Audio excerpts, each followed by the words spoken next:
What's up guys, Hilwich Pronation here, and I am finally back after a long period of time. I have been away on a vacation for 3 to 4 weeks, which I'm sure you have noticed, and I did post something about this on my channel right before I left. I had planned to upload about 3 to 4 videos, in fact, but that didn't end up well because I didn't have enough time to upload them, so that was a bit of a shame there. But anyways, as you can see on the screen right now, you can see I am playing some Rumble SWAT using the BR, which is the weapon of choice. If you're going to go into the Here for Global Championship, I surely recommend using the BR because it's much easier to aim around, and if you do miss 1 or 2 shots, you can still get the other shot in there because it's a 3-shot burst weapon, and it's much easier for you to shoot with rather than the DMR, which you have to be always precise at all times. So I recommend using the BR in the Global Championship Week 2, which is Rumble SWAT. So let's get started with this right away. I'll be talking about Halo 4, and I'll also be talking about the Xbox One. But anyways, to start with, I'm going to talk about the Xbox One. So let's get started with this right away.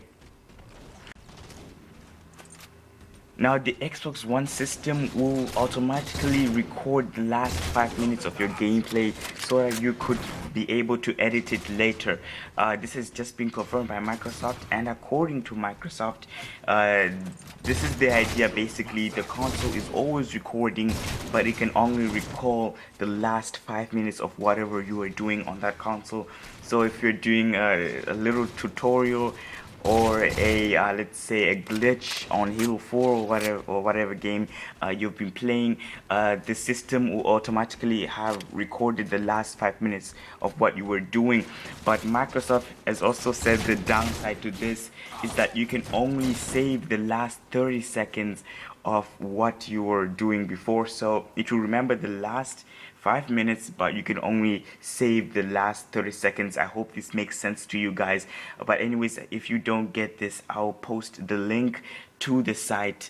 We just confirmed these details, and Microsoft just said this at Comic-Con, so you'll only be able to grab the last 30 seconds of gameplay so that you could save it and post it on YouTube. However, Microsoft has not yet stated whether you can save it on an external hard drive or flash drive or whatever you want to save it on, but I'm guessing you will be able to do this since you might need to edit it on Windows Movie Maker or whatever movie editing software you're using.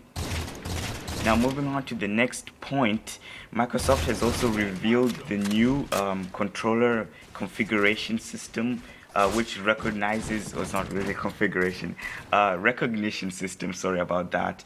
And the controller is able to recognize your hands, and what this does is when it recognizes your hands, it automatically sets the settings that you would want at that time. For example, let's say your friend comes over and has been at your house quite some time ago, and you both use different settings when playing, let's say Halo 4.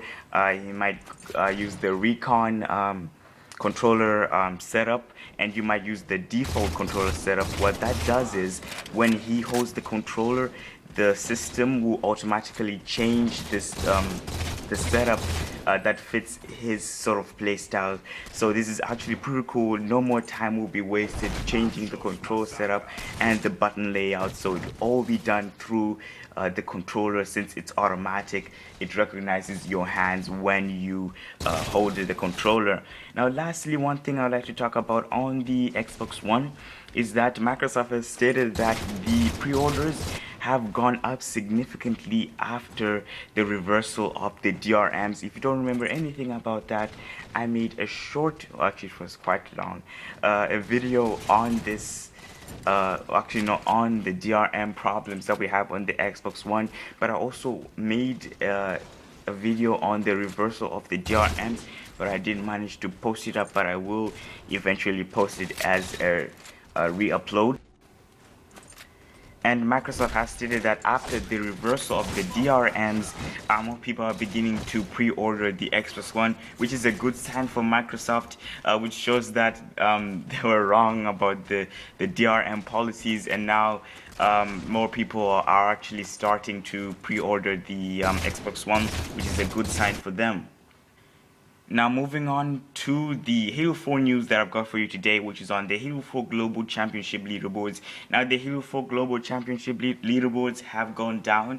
As you can see, this tweet from the official Halo Waypoint Twitter account has just confirmed this. As you can see, they say we are currently investigating issues regarding the Halo 4 Global Championship leaderboards display, and we are working towards a solution, which shows that there's been something wrong with it. And if you still don't get what I'm trying to say here, here's another image. As you can see here, you can kind of see my stats there, but anyways, you can see there are only 2 people who are on the leaderboards, which would be pretty funny if only 2 people were playing this game in the whole world. As you can see, there's some problems there, and I just recently checked again. Right now, they've currently stated on the official Halo Waypoint website there that there is currently a problem with it, and you should stay tuned to Halo Waypoint for more updates on the leaderboards there. Which leads us to our last point, which is this global championship even worth trying? And I absolutely believe that this is surely the best game type I've seen so far in Halo 4, as it is the most competitive game type that there ever is in Halo 4 so far. The people will not just let you walk into the game type and just take first place. It's very difficult, and everyone is truly competitive. So I strongly recommend you guys to go in and check this out. And if nothing else was able to get you back into the Halo 4 mood, then this surely will, as it is truly competitive. And I hope you enjoy playing against MOGs in this game type. But anyways, that was for it for today, guys. This has been Halo Reach Pro 97 with finally a new video. I had planned to do a live com on this gameplay and some Battlefield 3 gameplay, but that didn't end up so well, since I find it difficult to concentrate on a game while trying to talk, something that makes sense to you guys. So I really apologize about that. I will give it one more try, and if it fails, then that's kind of a shame, but I would still try to do a live commentary for you guys. But anyways, that was it for today. I hope you enjoyed my latest video on my channel. More on Halo 4 Global Championship to come, and I'll be posting some gameplay on every week of the Global Championship to show you what sort of gameplay you should expect, or game type you should expect from Halo 4 Global Championship. So I hope you enjoy this. Until then, Mwape out.